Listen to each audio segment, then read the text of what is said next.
Қайырлы күн, бақша сүйер қауым. Мына абрикосты сіздерге көрсетейін деп тұрмын. Биыл 3-ші жыл, 3-ші жылда осындай бой беріп, 3-ші жылда осындай жеміс беріп тұр. Жемісі ірі, сочный деген қалай. В общем, дәмі деген өте керемет, медовый ма, сондай керім дәмі. Енді айтып жеткізе алмаймыз, пісіп жайлап түсіп жатыр.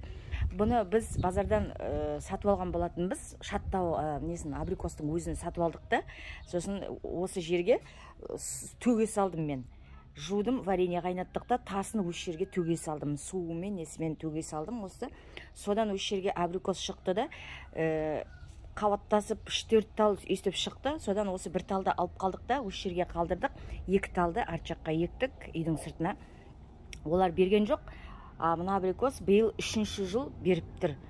Енді қандай дәмді күшті абрикосқа тап болдық. Базардан сатып алған, килограмдап сатып алған абрикостың шаттауы содан шығып тұр. 3 жылда осындай болып тұр. Мен өзімде таңғалып тұрмын. Биыл Аллаға шүкір мынандай жеміс беріп тұр. Дәмі дейтін керемет енді. Өзі ірі екен, крупный абрикос. Жақсы. Повезло, даже саженсыны сатып алып, әлі біз ондай саженсыдан, саженсы көшетті сатып алып, егіп әлі одан жеміс жеген жоқ. Біз 3 жыл дегенде шаттауықтан шығып тұрған абрикосты көріңіздер шығып тұр. Көктемнің басында бұларға мен азот құйдым. Тауықтың боғын езіп шіртіп, соны құйдым да, жақсылап өсті, гүлдеді. Сосын фосфорно-калийный, жаңа монокалий фосфатты, соны құйдым. Монокалий фосфат құйдым. Онда да каждары жаңағы айтып отырам, әр 10 күн сайын құямын деп. 7, 10, 14 күн аралығында құйып тұру керек қой, удобрение тыңайтқышты. Сол 10 күн сайын мен құйып тұрам.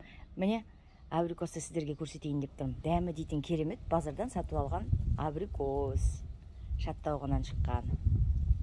Сортын да білмеймін енді қандай сорт екен. Бірақ енді жолымыз болып кетті. Повезло дейді оларша айтқанда, повезло. Әншейінде көшетті сатып алып ексеңде, бұндай кейде жақсы болмай жатады. Алма, вишня дегендер. Алмалар мысалы ранний сорт деп береді, ол ранний сорт болмай қалады. Поздний деп береді, ода сондай болмай қалады. Беленолив деп береді, ол беленолив болмай қалады. Естіп жүреміз адамдардан. Мына шаттауықтан шығып тұр. Аллаға шүкір.